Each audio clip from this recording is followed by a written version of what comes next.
Tonight we're focusing in on Zoom with Galaxy AI on the new Samsung Galaxy S24 Ultra.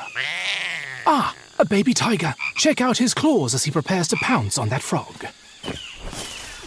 Close one, but not as close as this Zoom. We can literally count the whiskers and... Oh look, Mum's here.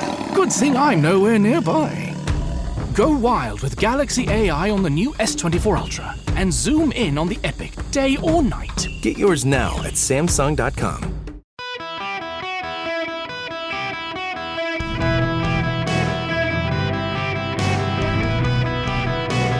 Welcome to the Eric Erickson Show Podcast, Hour 3.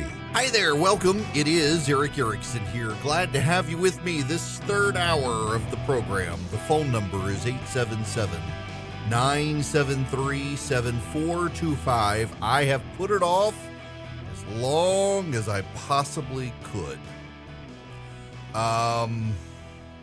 It is very interesting to see on Fox News what's happening.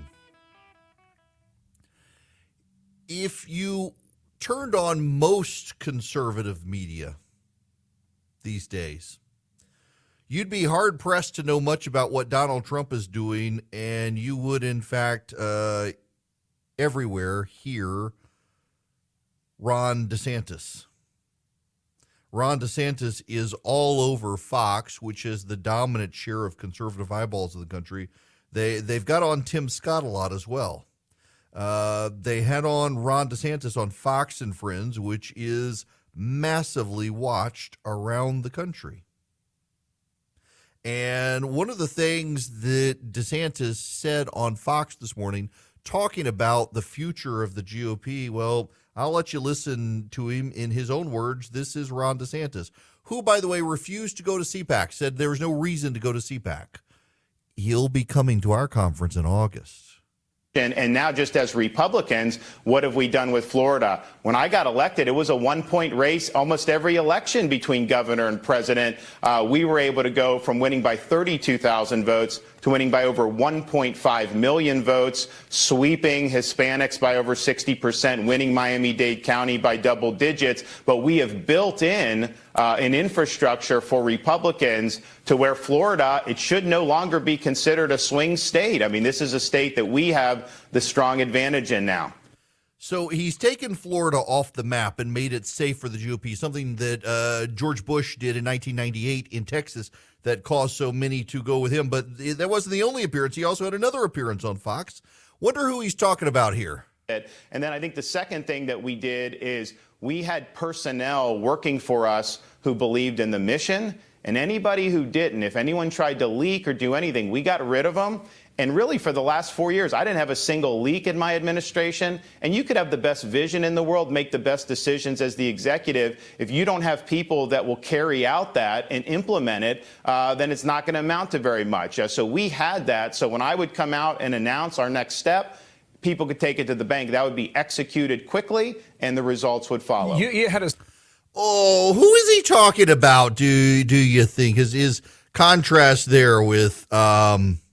you could take it to the bank, whatever we said, and we didn't have any leaks. Makes you wonder the subtle jabs there. I say all of this because the Associated Press has a little blurb out, and it's kind of a setting off all sorts of bat signals for all sorts of people as to what is actually happening. And it is that Ron DeSantis, the governor of Florida, an unannounced possible contender for 2024, he's going to Iowa. That's right. Ron DeSantis is headed to Iowa.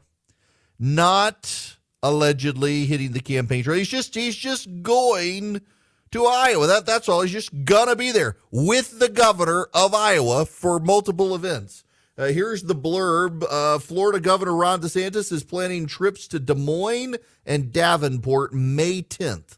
The Des Moines Register reports DeSantis will appear with Iowa Governor Kim Reynolds at both events.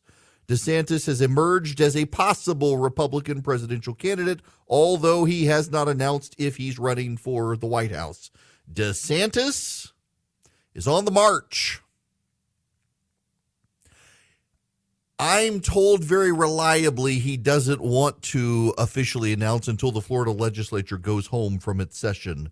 He doesn't want his run for the presidency to be viewed as a distraction from good governance in Florida and open himself up to attacks on that front. Very smart, very deliberate. His polling continues to go very, very well around the country. Some polls have Trump ahead of him. Some polls have him ahead of Trump. At the state level, what is most interesting are the number of state polls that have DeSantis. Now, state polls are not as reliable as national polls, which aren't as reliable as they used to be. But it is an interesting setup here that we're watching this, seeing this setup. And you've got DeSantis's book rolling out. It's a very deliberate pace there. The other day, I mentioned another possible candidate who had kind of fallen off the radar. He no longer was being buzzed about. He wasn't being talked about. A lot of people had talked about him. And then suddenly nothing. Everything went quiet. And people started thinking maybe he's not really going to do it. Maybe he's not really into it. Suddenly the buzz is back. This from the Washington Post. Glenn Youngkin resumes out-of-state travel amid mixed signals on 2024. He traveled to New York on Wednesday to meet with major Republican donors, making the first of several planned out-of-state political trips amid mixed signals. While stoking renewed interest, the trip comes at an awkward time, just days after the governor's chief political consultant, Jeff Rowe of Axiom Strategies, seemed to discount his client's chances on national television. On Fox News on Sunday, Rowe said the GOP nomination is a two-person race between Donald Trump and Ron DeSantis, referring to the former president and Florida governor, both of whom dominated a Fox News poll. The poll put Youngkin at 1%. There's simply no room for a third or fourth or even a fifth person in the race, Rowe said. Rowe's remarks were a stunner given that he's Youngkin's chief political consultant, a relationship that went unmentioned on Fox. No one would describe Youngkin's prospects as great, but it would have been useful to have him described as potentially good, at least, said Stephen Farnsworth, a political scientist at the University of Mary Washington. If he had just said at the moment in that quotation, he could have saved himself a lot of grief. Well, fast forward, that article is from yesterday, and now there's this from a week ago. A top pollster, a political advisor to Glenn Youngkin, insisted there's room for the Virginia governor to enter the presidential race a day after he said it was a two-person race. Damage control by Jeff Rowe. Jeff Rowe, strategist for Youngkin, told the Associated Press that his weekend comments on Fox were not a signal of Youngkin's intentions or future prospects. The current field and the current race shows two strong front-running candidates, but politics changes, and a year is a lifetime. He called Youngkin a unicorn in American politics, the first Republican in more than a decade to be elected governor of Virginia, and only a year after Trump lost to Biden there. If Youngkin decides to run, he'll make a lane for himself. He doesn't need a lane created for him. Listen,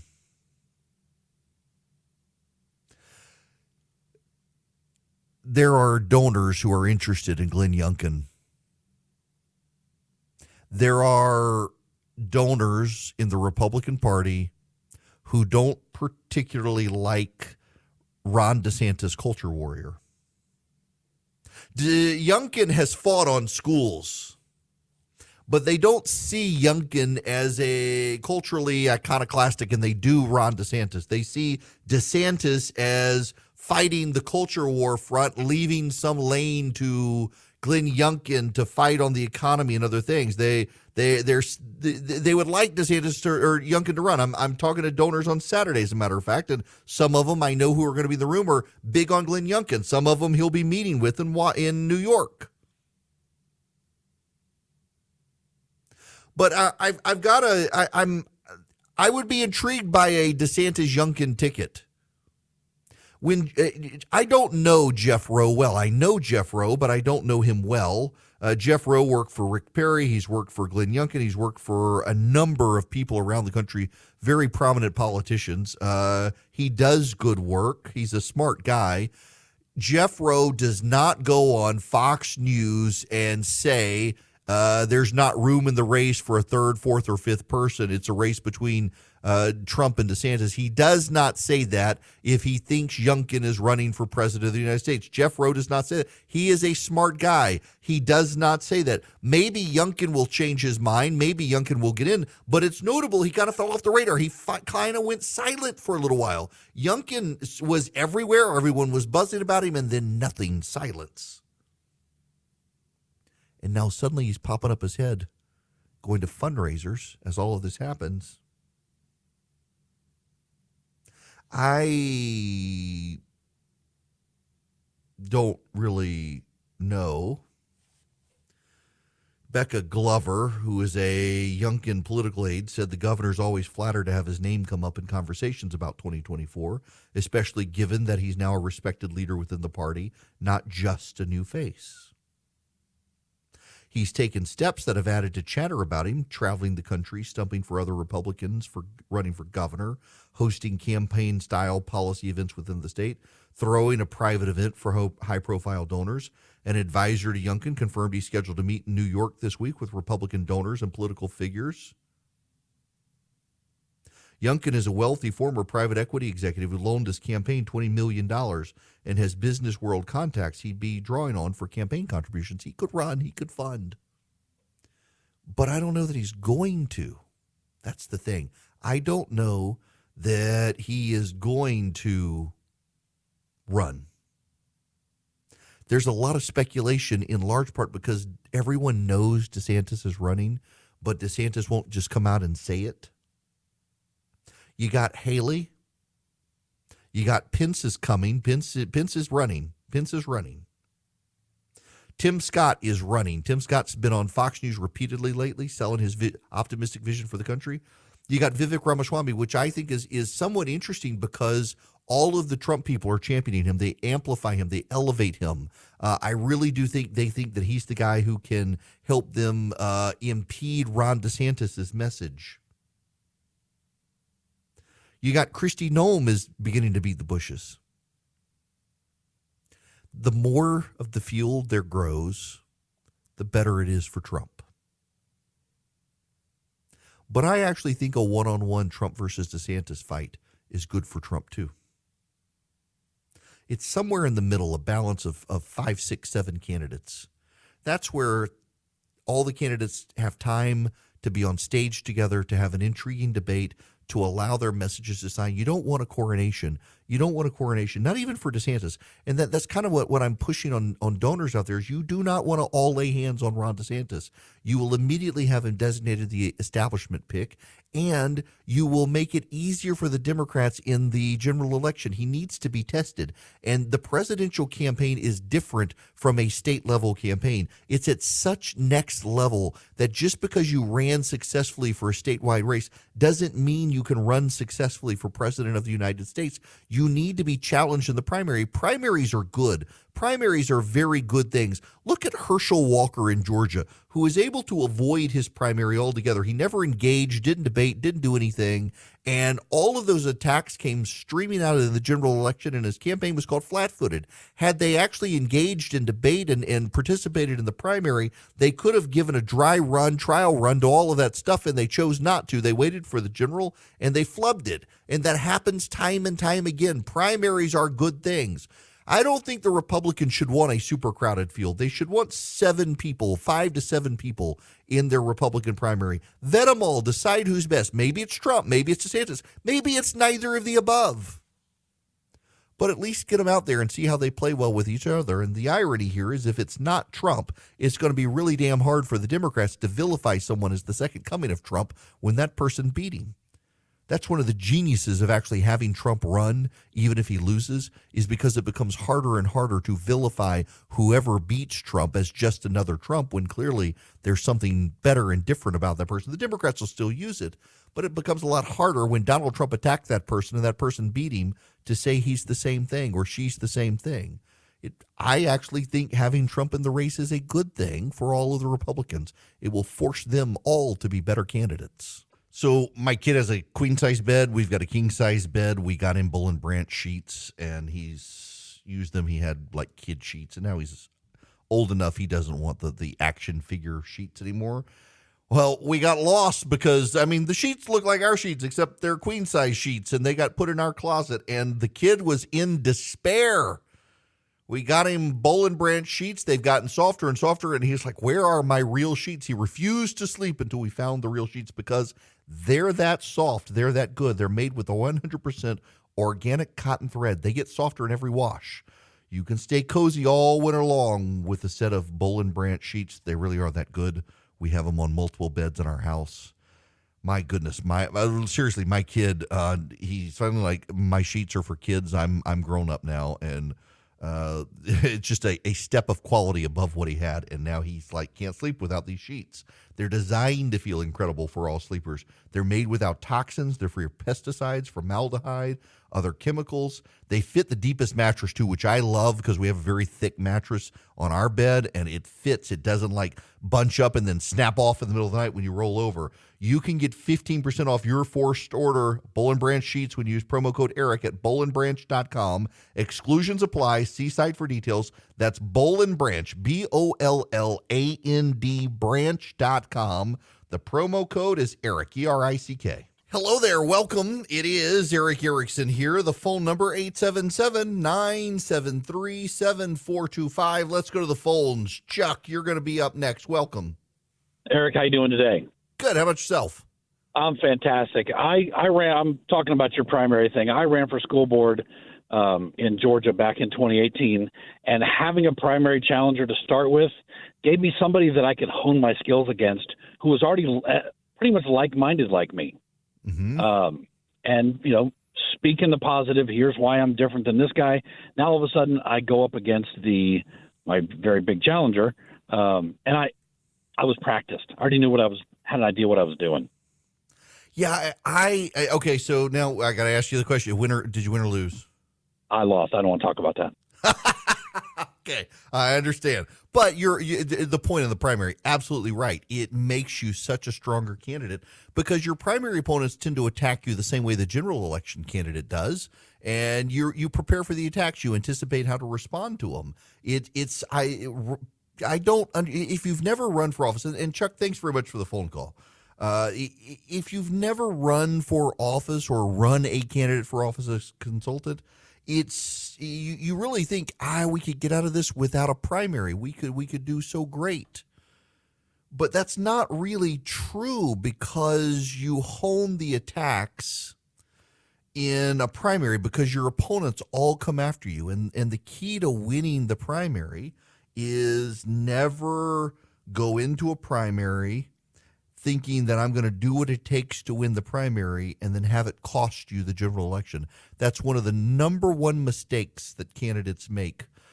They rush to win a primary, do what it takes to win a primary, but they have then pigeonholed themselves in such a way that they can't actually win a general election. It takes some deliberate thought there, and it looks like DeSantis is doing that. My personal theory, I have no inside knowledge on this at all, none.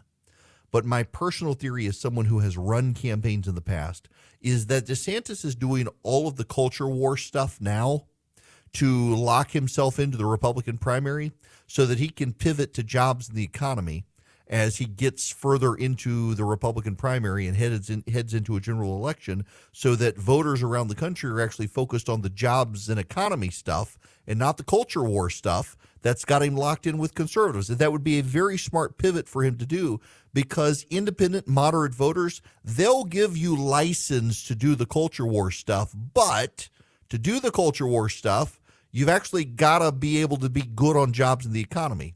People will leave you alone on the culture stuff if you're improving their pocketbook, their 401k. You improve the pocketbook, the 401k, everything else works out. It's in that my sense is that's what he's doing. Glenn Youngkin, of course, could do that as well. Glenn Youngkin's got a great economic record, and his private sector background in private equity actually helps him there as well if he can have it avoid being turned into a liability by the Democrats. Interesting way forward here. When we come back, we'll keep the conversation going on these things. I got more stuff to talk about with you. Some of it, stuff I meant to talk about yesterday and got distracted by all the fentanyl stuff. Hi there. It is Eric Erickson here. The phone number, if you want to be on the program, 877-973-7425. Happy to have you with me. Joe Biden told Senate Democrats he is not going to veto a Republican-backed bid to repeal changes to the criminal code in the District of Columbia, raising the stakes on an upcoming Senate vote. His disinterest in a veto threat leaves Republicans on track to roll back the D.C. law with the support of at least one Senate Democrat when the chamber takes up the House-passed measure next week. Senator Joe Manchin has already said he'll support the disapproval measure, and Senate Democrats can't afford any more defections than that. They just might get it. The District of Columbia operates as a city council or a county commission with the blessing of Congress. The Constitution sets aside the District of Columbia to be controlled by Congress. The reason being is historic. When the U.S. Congress was meeting in Philadelphia, it essentially got chased out of the city.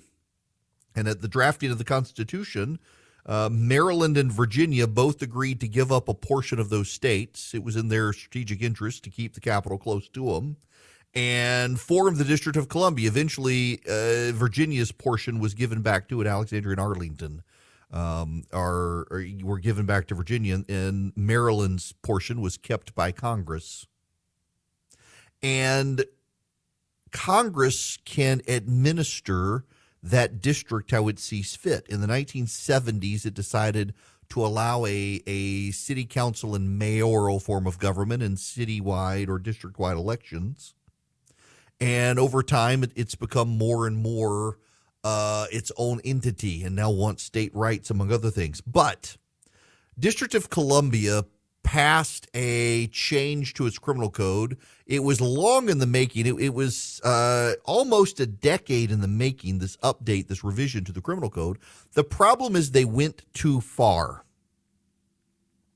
They have gone so far now as to get rid of cash bail and other things that we know will cause crime to get worse, and crime is already pretty terrible in the District of Columbia. So the Republicans brought this up for a vote a couple of weeks ago in the House of Representatives, and a Democratic member of the House, the morning of the vote, was attacked in the elevator of her apartment complex.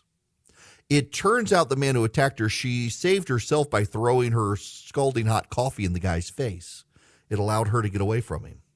The man had attacked multiple people in the past, had been repeatedly let out of jail, not given bail, just allowed to go. He had mental health problems. His mental health problems weren't treated. And this Democrat and several others sided with the Republicans and passed a repeal of the district crime law. And it can't be filibustered in the Senate. So Republicans in the Senate intend to also vote to roll back the district's criminal code. Joe Manchin has agreed he will go with them. So that's 50-50. All the GOP needs is one more Democrat to side with them. And there's a problem for the Democrats on this. And it all comes down to Chicago. This is from Politico. Chicagoans are bracing for an election that could tear this deep blue city apart. After Mayor Lori Lightfoot's defeat earlier this week, her surviving rivals are everyday people are readying themselves for an April 4th runoff, certain to prod many of the city's barely obscured racial and economic divisions. Everyone's afraid of stating the obvious. The 5-week battle to win control of the 5th floor of City Hall will perhaps be the city's most racially polarizing contest since Harold Washington's victory in 1983. It's going to be nasty, Democrat State Representative Cam Buckner, who also ran for mayor, said in an interview. People will pick sides. People with a history when it comes to racial sensitivity. There will be a lot of talk about race and class and schools and crime. Although Washington made history as the city's first black mayor, it was a hard-fought campaign of rising black leadership met with political tribalism, freewheeling racism, and a sense on both sides that failure had winner-take-all consequences. It won't be as toxic in 2023 as it was in 1983, but there's a general sense of the city's potential to stumble backward. It's a different turn. I wouldn't say we've moved beyond it, says Larry Luster, a consultant who worked on campaigns for Democratic Senator Dick Durbin and Illinois, Kentucky Attorney General Kwame Raoul.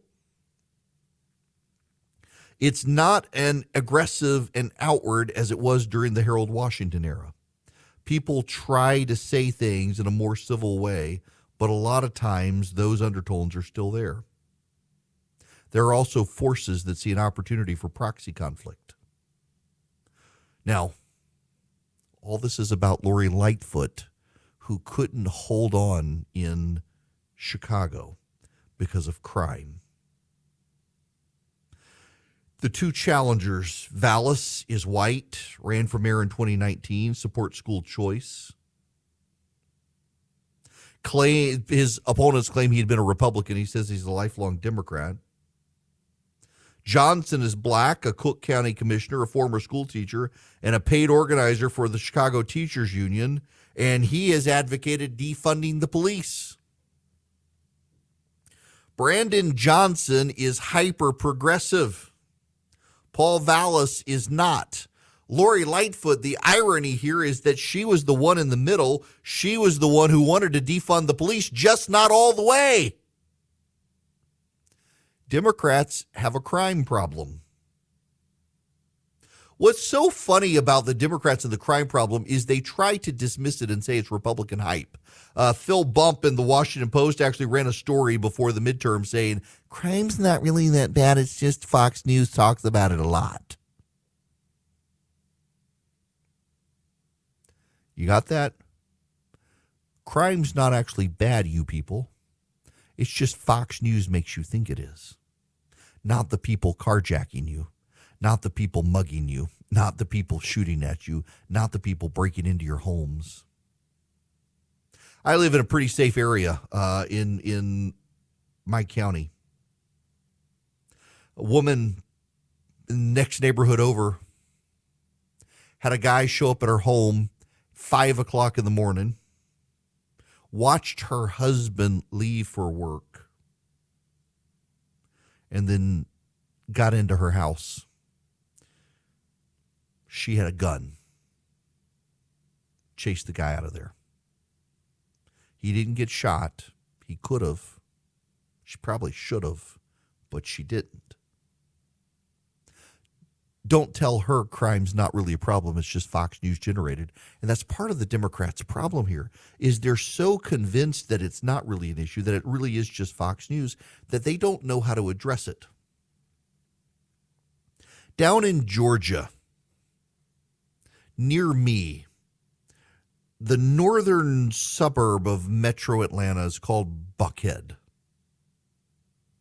It is inside the perimeter. The perimeter is 285 that goes around Atlanta. It's the financial area of the city of Atlanta. It's where all the big banks are. It's where the big mansions are. The governor's mansion is there. The baseball players' mansions are there. What's his name? Elton John lives there. A lot of famous people. Mariah Carey lives in Buckhead. Buckhead has been plagued by crime.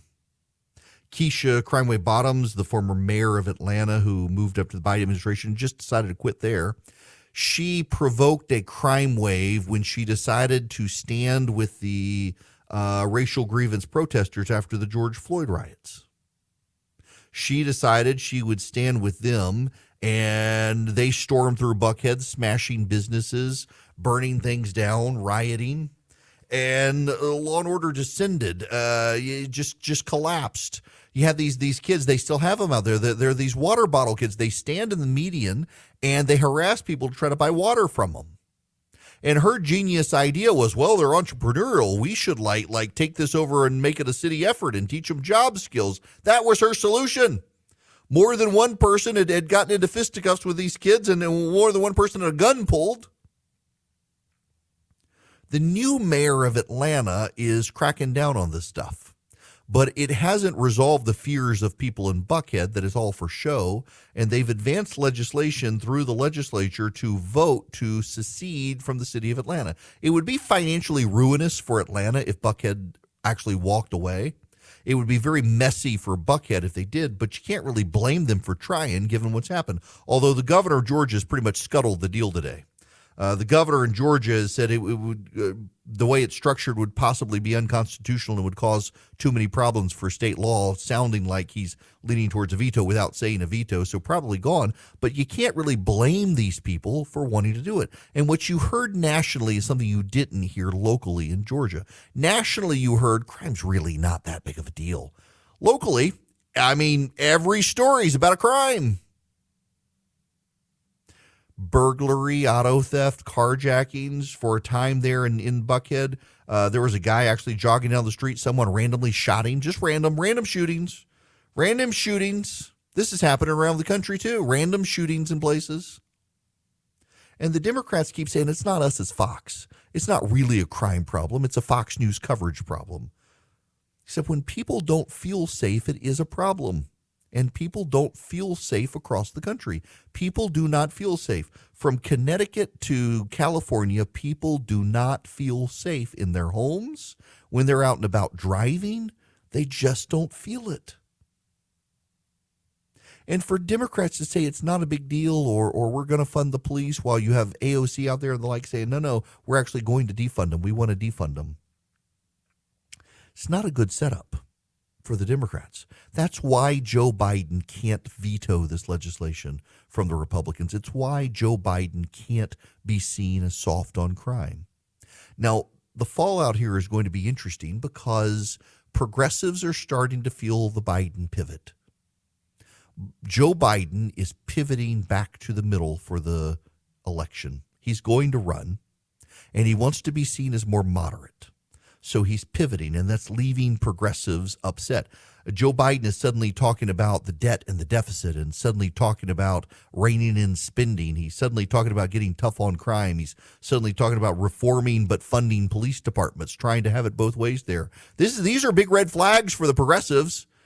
He's starting to sound a little moderate now. They thought they had him. They stocked his administration full of Bernie Sanders and Elizabeth Warren supporters. They thought they had him, but Joe thinks he's got to moderate himself for next year. He's not really sure if it'll be Trump or not. If it is or if it isn't, he's got to moderate his tone. I mean, even in Virginia right now, there's public polling showing Donald Trump would beat Joe Biden in Virginia. It's not really going to happen. There's a year away. Northern Virginia Democrats will turn out in droves, but still, the polling is there. And however flawed polling is, people still use it as a guide. So he's got to do something. Democrats have to do something. Lori Lightfoot has lost the mayoral race in Chicago. First time in 40 years an incumbent mayor has lost. And she lost because she was soft on crime. And when they said she wanted to defund the police, she said, no, not really. I just want to reprioritize the money. Code for defund the police. People knew it. People got it. People rose up. And Paul Vallis, a white guy, may return to the mayoral suite on the 5th floor of the Chicago City Hall because of the crime issue. In a city increasingly non-white, they may put a white guy back in there because he makes them feel safe.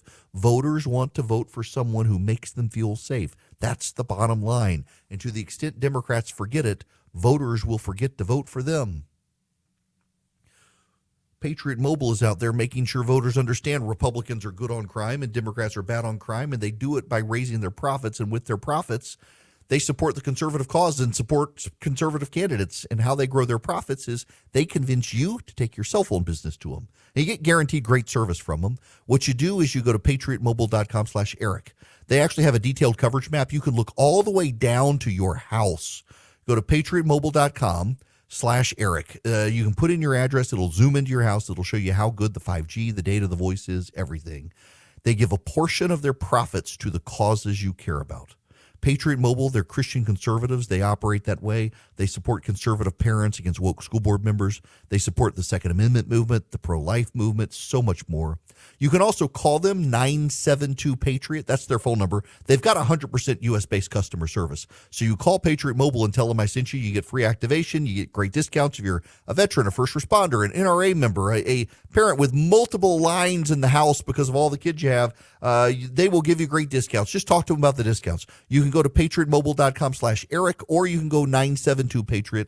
Tell them I sent you. You get guaranteed great service, probably using the same cell towers you're already using. Even carry your existing phone number over to them, and then they take a portion of their profits and give it to the causes you care about. You want your great eye roll of the day? Oh, my gosh. This is a new book out from Amber Athey, The Snowflakes Revolt, How Woke Millennials Hijacked the American Media.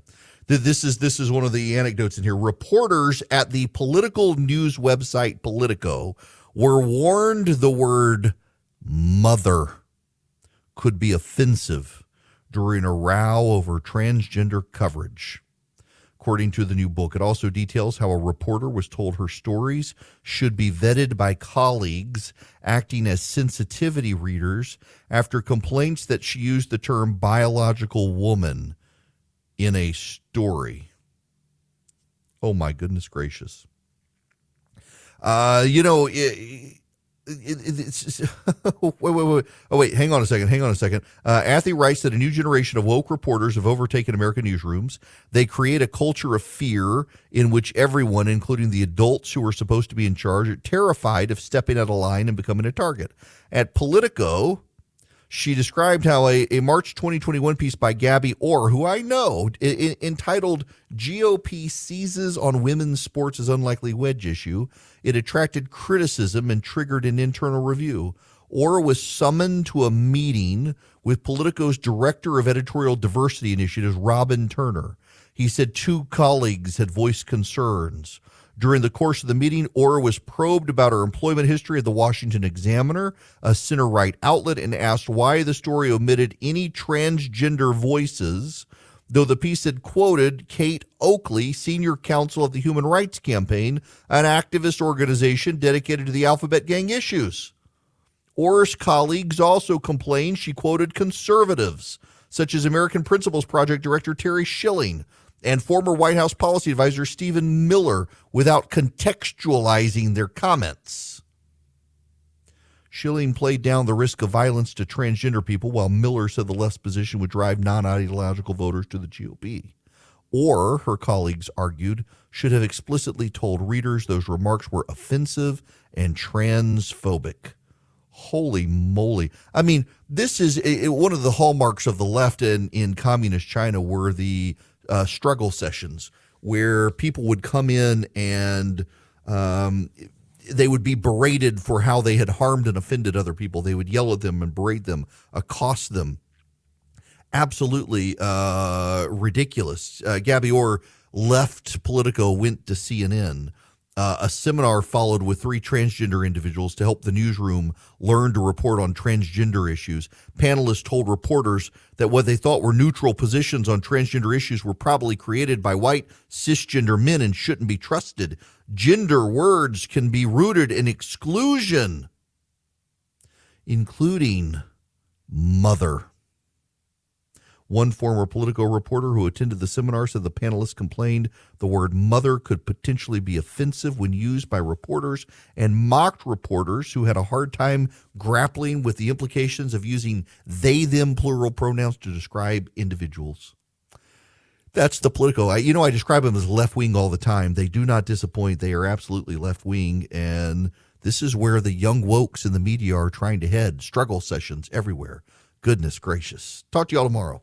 Hey guys, it is Ryan. I'm not sure if you know this about me, but I'm a bit of a fun fanatic when I can. I like to work, but I like fun too. It's a thing. And now the truth is out there. I can tell you about my favorite place to have fun. Chumba Casino. They have hundreds of social casino style games to choose from with new games released each week. You can play for free anytime, anywhere, And each day brings a new chance to collect daily bonuses. So join me in the fun. Sign up now at ChumbaCasino.com. No purchase necessary. VGW Group. Void where prohibited by law. See terms and conditions. 18+.